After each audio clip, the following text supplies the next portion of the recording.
It's amazing when you think back to our childhood and how many times we stood and just watched bullying happen without saying anything, and we're kids not knowing and realizing the impact it was having on kids. So silence is absolutely not golden in that situation. Would you ever feel afraid to get help because you're afraid that the bully will somehow retaliate later and that it would make it worse? Yeah. Yeah. What do you do in that situation? That the child who's bullied is afraid to get help because they're afraid that some point down the line it's gonna come back to them. This is a really common barrier and a reason why many kids don't reach out for help and support from adults. So what I recommend is that all schools have anti-bullying policies, and that be something that is made mandatory at the beginning of the school year, that's signed not only by the students but also by the parents as well. Now, which one of you was saying there's a program at your school to prevent? Me. Yeah, what is it? It's called Circle of Friends. It's basically a group of people who go out and help others that don't have friends or are lonely. So they try to communicate with one another and try to make friends with them, and so they won't feel lonely. Get rid of the cliques and that sort of thing, so everybody's friends. You don't have a group over there and a group over there. Everybody just gets along. Yeah. How does it work? Well, it works really good. There's not so many people that don't have any friends in my school because of that club, and everybody just goes along with each other. If there's a new kid at school, we try to make friends with them and welcome them to the school. Now, Iona's a little bit younger, but bullying can start early. It's not necessarily always teenagers. It's middle school, high school. Can you talk about your experiences, what you've seen or heard? Well, I've never been bullied before, except a lot of kids in my class have been bullied. Like girls, they try and lie to the teachers about something that one person didn't really do. Like when I see someone being bullied, I'm like, no, you shouldn't bully each other, because then you could lose friends that way and you'll be lonely. Bully has this connotation with it where, do you think kids are bullying and don't even realize they're bullying someone?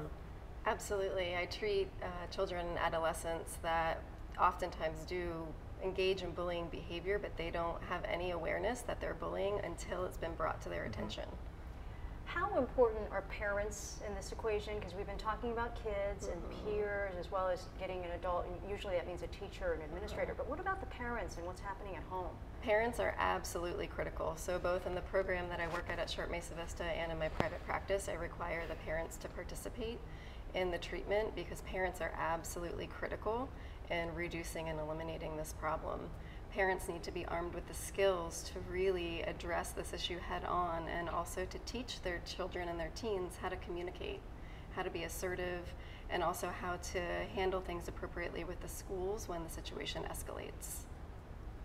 Yeah, I mean, it's tough because a lot of people will look at a child who may be engaging in bullying behavior and wonder where that anger comes from. Yeah. Oftentimes that anger comes from some type of modeling, whether that's with the parents at home or some other trusted adult that they spend a lot of time with. Usually when a bully is engaging in that type of behavior, it's because they've learned that behavior somewhere. Also, it can also be a deficit in social skills. So they may lack the appropriate social skills to engage with other children, other teens, and may need some support with learning how to do that. Well, Evelyn and Alexis, you guys have survived bullying. You guys okay? I mean, how's the daily process for you? Is going to school nerve-wracking? Is it tough, or is it okay? Is everything okay now? It's still a little hard because I can't believe people would do that to me only, but it's still hard I don't understand why people will do that to me, but I just let it go and I own my own business and leave it alone. Yeah, that's a good little philosophy. I think you guys are so cool and courageous Yes. to talk about it, because it's you hear it all the time, right? Stop bullying. We want to stop bullying. We talk about it, but that's so in general theoretical sometimes the way people talk about it. But you guys have lived this. Either you've seen it or heard about it or been at the receiving end of it, and it's so courageous for you to talk about it. What do you want kids to know? Because again, we're talking about kids, and again, everyone, not just bulliers, but the kids who may be going through a tough time right now, and the ones who are standing by and are seeing it and aren't sure what they should do or if they should do something? I think they should tell a teacher, but it's not always the right thing to do because then they'll come after that person, and it's not right how they treat those people. And the people that see it, they shouldn't just look at it, they should stand up for the people, even if they are getting the ones bullied from that same person.